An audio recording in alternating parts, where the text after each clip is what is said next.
Remember when I told you about Rick Beato, Professor of Rock, and Rhett Shull navigating that copyright minefield? Well, things just got a whole lot more complicated. Since my last video on fair use, the game has completely changed. Major creators are getting hit harder than ever. YouTube's content ID system has become even more aggressive, and there are even legal challenges that even I didn't see coming. What if I told you that the 4 factors I explained before, they're still important, but they're basically meaningless on YouTube? What if those music educators I praised? Well, some of them had to completely change their content strategy just to survive. This is your fair use update, the sequel you didn't know you needed.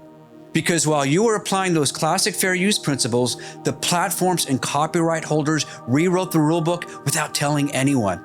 And what happened to one major educational channel last month will shock you.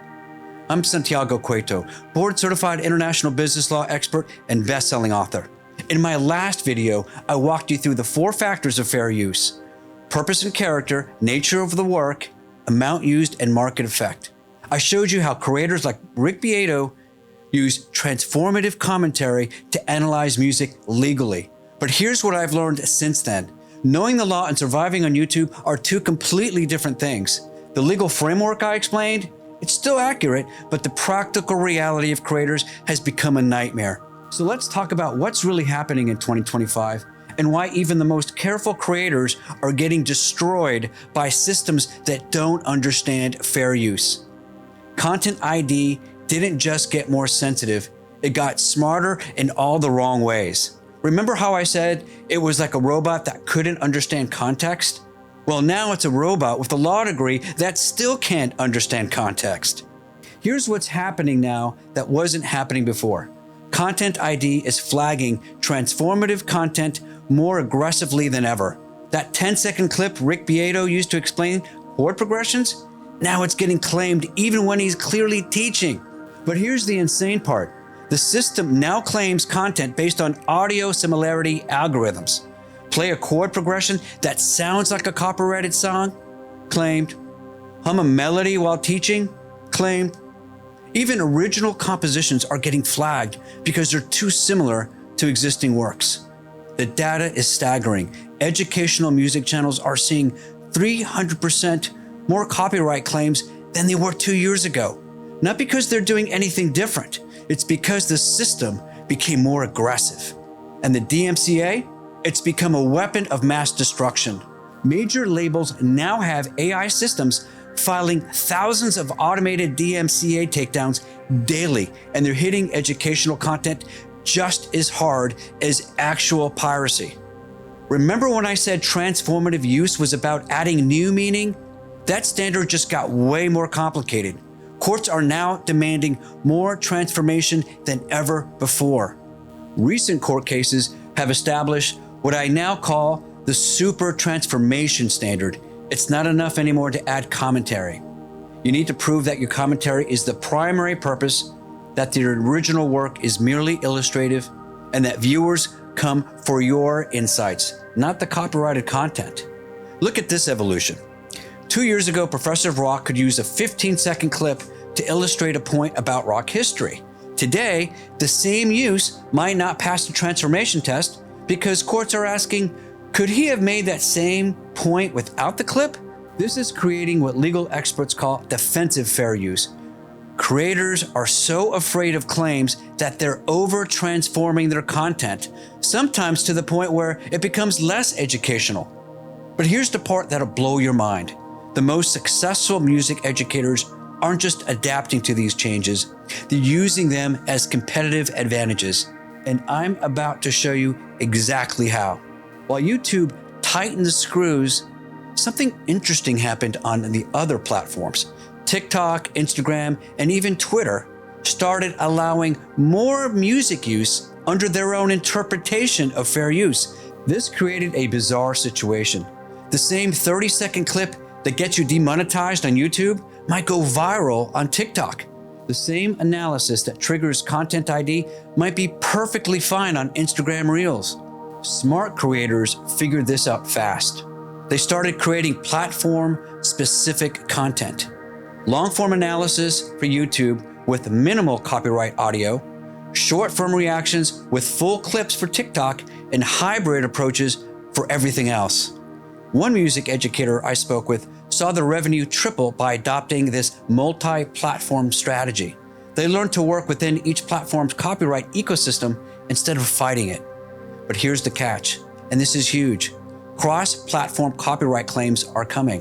What gets you flagged on one platform might soon affect your other platforms too. The walls are closing in. Those myths I busted in my last video, some of them have evolved, and there are new ones spreading like wildfire. Here's new myth 1.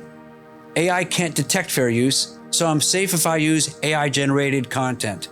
Reality, AI-generated music is now getting claimed by the data sets it was trained on. Yes, really. Here's updated myth 2. The 10-second rule is dead, but now people think 3 seconds is the magic number. Well, the reality is duration matters less than distinctiveness. 3 seconds of the wrong thing will destroy you. Here's new myth number 3. Pitch shifting copyrighted audio makes it safe. The reality is Content ID now detects pitch shifted, time stretched, and even reverse audio. These tricks stopped working in 2024. The persistent myth is educational use is automatically protected. But the reality is this was never true, but now it's more false than ever. Educational channels are getting hit harder than reaction channels. But the most dangerous new myth is that fair use is dying. It's not, it's evolving. And the creators who understand the evolution are thriving. Remember how I mentioned the fair use varies by country? The problem just became exponentially worse due to new international copyright agreements. The EU's new Digital Services Act changed everything for creators with international audiences. Content that's legal under fair use might now trigger automatic blocks across all EU countries, which represents about 25% of YouTube's global audience. But here's what's really wild. Some countries are expanding their fair dealing exceptions, while others are restricting them. Canada just broadened their educational exceptions, while Australia tightened their parody protections. One channel I analyzed lost 40% of their ad revenue overnight when their music theory videos got geo-blocked in key markets. They were doing everything right under US law, but international copyright treaties overruled their fair use defense. So how do you survive in this new landscape? The strategies from my last video still matter, but you need these new tactics. Here's advanced strategy number 1, the preemptive documentation method. Don't just document your transformative intent, create a legal paper trail before you even start editing. Write detailed explanations of why each clip is necessary, how it serves your educational purpose, and why alternatives won't work. Advanced strategy number 2 is a killer, the multi-version approach. Create platform-specific versions of your content. Full analysis with copyrighted clips for platforms with better fair use recognition, audio-free versions for YouTube's main algorithm, and reaction versions for platforms that favor commentary.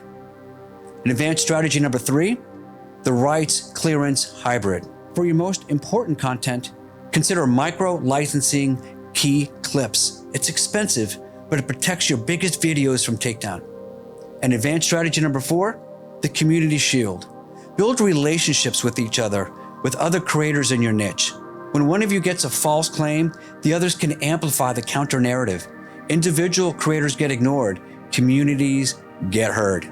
But the ultimate 2025 strategy requires a complete mindset shift that most creators aren't ready for. Stop thinking like you're using someone else's content. Start thinking like you're creating entirely new content that happens to reference existing works.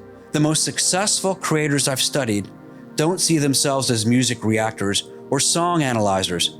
They see themselves as music educators, culture historians, and entertainment journalists who use copyrighted works as source material. This isn't just semantic. It changes everything about how you create, how you defend your work, and how platforms and courts perceive your content. When Rick Beato explains why a guitar solo works, he's not using the song, he's creating a new educational content about music theory. When Professor of Rock tells the story behind a hit, he's not reacting to music, he's creating historical documentaries. This mindset shift is the difference between surviving and thriving in the new copyright landscape. Fair use isn't dead, it's just harder to claim and easier to lose. But creators who adapt to these new realities aren't just surviving, they're building sustainable, profitable channels that copyright claims can't touch. If this update saved your channel or changed how you think about fair use, hit that like button. Subscribe for more creator law updates because this landscape changes monthly now. And tell me in the comments, what copyright challenges are you facing in 2025? Remember, fair use evolved, but it didn't disappear. Master the new rules and you'll master the new game. See you in the next one.